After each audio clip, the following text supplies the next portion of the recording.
இந்த 6-7 சிசிசி என்பது இன்றியமையாத அடிப்படை மெய்மை அப்படின்னு ஒரு தொடக்க நிலையில் உள்ள இறையியல் அறிவு. இந்த தொடக்க நிலையில் தேவைப்படக்கூடிய இந்த அடிப்படை மெய்மை கூட தெரியாதவர்கள் சொல்லக்கூடிய குருக்கள்.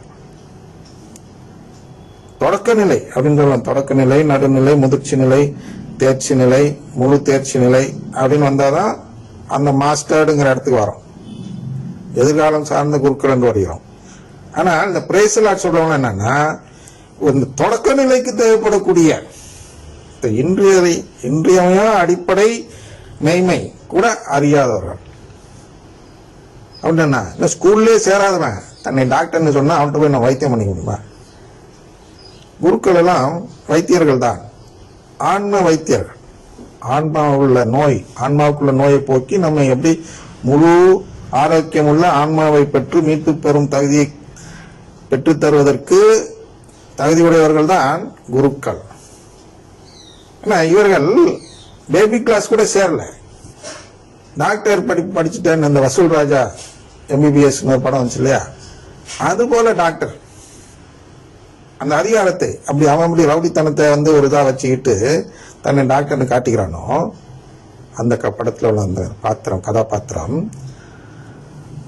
அது போன்று இவர்கள் இந்த அங்கேயே மாட்டிக்கொண்டு தாங்களே அனைத்திற்கும் அதிகாரம் பெற்ற நபர் திருச்செவல் என்று காட்டிக்கொள்ளக்கூடிய நபராக இருக்கிறார்கள். இவர்கள் செய்யக்கூடிய வாதம் எப்படி இருக்கும்? நம்மை காப்பாற்றுமா? காப்பாற்றார். அதனால ஒரு ஃபாதர் பிரேசலாட் சொன்னார்னா நான் உடனே என்ன புரிஞ்சுக்கணும்? அது அந்த ஃபாதர் கத்தோலிக்க திருச்சபையின் மறைக்கல்வி குறித்து எந்த ஒரு அடிப்படை அறிவுமே இல்லாத ஒரு ஃபாதர். அப்படின்னா போலி குரு, போலி ஃபாதர், உண்மையான ஃபாதர் அல்ல, உண்மையான குருவானவர் அல்ல. உண்மையான குருவானவர் என்றால் அவருக்கு இந்த சிசிசி என்று சொல்லக்கூடிய மறைக்கல்வி நூலை கரைத்து குடித்தவராக இருக்க வேண்டும். 14 வருஷம் படிச்சுட்டு வரலாம். 14 வருஷம் எதை படிக்கிறாங்கன்னா இதை படிக்கல, அதான் பிரச்சனை, வருத்தத்துக்குரிய விஷயம். ஏன்னா இதை ஏற்கனவே படிச்சிருப்பாங்கன்னு திருச்சபை நம்பியது. அதனால அந்த சிலபஸ்ல இதை ஏத்தலை. ஏத்தினாலும் அதுல சில பகுதி தான் முழுசா படிக்கல. ஒரு 14 வருஷமே இதை மட்டுமே படிச்சிருந்தா கூட அவன் நல்ல ஃபாதரா செயல்படலாம். இந்த அடிப்படை மெய்மை என்று சொல்லக்கூடிய இந்த 6-7 சிசிசிவே படிக்காத நபர்களாக இருந்து கொண்டு மீட்புனா என்னென்ன தெரியாமல் இருந்து கொண்டு எப்படி நமக்கு மீட்புக்கு வழி சொல்வார்கள்? ஆனால் பிரேசலாட் ஒரு குரு சொல்லிவிட்டால் அவர் நம்ம எல்லாம் வழி நடத்தி மீட்பு பெற்று தருவதற்கான தகுதி இல்லாதவர் என்பதை நாம் முதலில் புரிந்து கொண்டு அதற்கேற்ப உஷார் என்று சொல்லுவோம், எச்சரிக்கையாக செயல்பட வேண்டும்.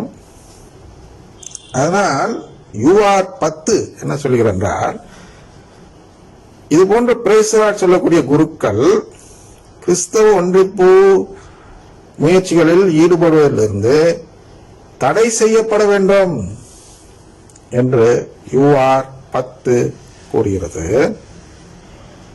அதனால் அப்படியே இவர்கள் ஈடுபடலாம் என்று அனுமதித்தால் கூட UR 10 என்ன சொல்கிறது என்று எடுத்துக்கொள்ள வேண்டும் என்றால், இவர்கள் தொடக்க நிலை இறையியல் பெறக்கூடிய நிலையில் இருக்கக்கூடிய குருக்களாக இருப்பதால் அவர்கள் பிரேசலாட் என்று சொல்லக்கூட அனுமதிக்க கூடாது என்று UR 10 தெளிவாக காட்டுகிறது. அதனால அவர்கள் அதை தடை செய்யணும். நீ வேணா கிறிஸ்தவ ஒன்றிப்பு இப்படி செய்யக்கூடாது, இது பொலமிக்கல் அப்ரோச், தப்பான அப்ரோச்.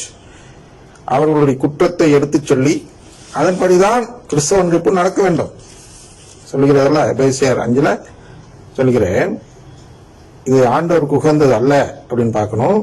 பயனற்ற இருளின் செயல்கள் என்று பார்க்கணும். அவை குற்றம் என எடுத்து காட்டணும். 10 11 உள்ளத வச்சுதான் கிறிஸ்தவ ஒன்றிப்பு செய்ய முடியும். குற்றம் என அவர்கள் உணர்ந்த பின் தான் அவர்கள் ஒளியின் மக்களாக மாறுவார்கள். கிறிஸ்தவ ஒன்றிப்புனா எல்லோரையும் ஒளியின் மக்களாக மாற்றுவதுதான் கிறிஸ்தவன் இருப்பு. எல்லாம் கிறிஸ்தவன் சொல்ல வைக்கிறதுக்கு பேர் கிறிஸ்தவன் இருப்புல. எல்லாருக்கும் மீட்பு பெற்று தர வேண்டும். ஒரே மந்தையும் ஒரே ஆடுகளும் வர வேண்டும். இயேசு எப்ப எதுக்கு சொன்னார்னா, ஒரே மந்தைன்னா ஒரே குடும்பம், ஒரே ஆயன், அந்த குடும்பத்தின் தலைவன். அப்ப குடும்பத்தை ஏத்துக்கல, அவன் எப்படி இந்த குடும்பத்துக்குள்ள வருவான்? அந்த தலைவனை ஏத்துக்கிட்டவனா மாறுவான்? அதை பார்க்க வேண்டும். ஒரே மந்தையும் ஒரே மேய்ப்பன் என்ற நிலை வர வேண்டும் என்றால் அனைவரும் குடும்பம் இருப்பதை, கடவுளின் குடும்பம் இருப்பதை ஏற்றுக்கொள்ள வேண்டும். பில்லியல் அடாப்ஷனை ஏற்றுக்கொள்ள வேண்டும். அப்படி ஏற்றுக்கொள்ளும் போது அனைவரும் எங்கே வருவார்கள்? நற்கருணையை தேடி வருவார்கள். ஏன்? நற்கருணை மூலமாக தான் அந்த குடும்பத்தில் உறவு கிடைக்கும். கம்யூனியன் என்று ஆங்கிலத்தில் ஒரு வார்த்தை இருக்கிறது நற்கருணைக்கு. தமிழாக்கத்தில் அவர்கள்லாம் விட்டுட்டாங்க, கவலைப்படலை. இந்த கம்யூனியன் என்ற வார்த்தை அதை தெளிவாக விளக்கும் வார்த்தையாக இருக்கிறது. நாம் ஒன்றிணைய வேண்டும். எதுல? கடவுளின் குடும்பத்தில். அது அந்த வேலையை செய்வதுதான் நற்கருணையின் செயல் அப்படின்னு சொல்றதுக்காக நற்கருணைய என்ன அழைக்கிறாங்க? கம்யூனியன் என்று அழைக்கிறார்கள் இல்லையா? அடுத்து 7வது பாயிண்ட், அதுவே இறுதியாக இருக்கும். ஏனென்றால் UR 11 என்ன சொல்கிறது? ஏற்கனவே ஒரு ஆள் பார்த்த பாயிண்ட் தான். அது என்ன என்றால் ஃபால்ஸ் ஐரனிசிசம்.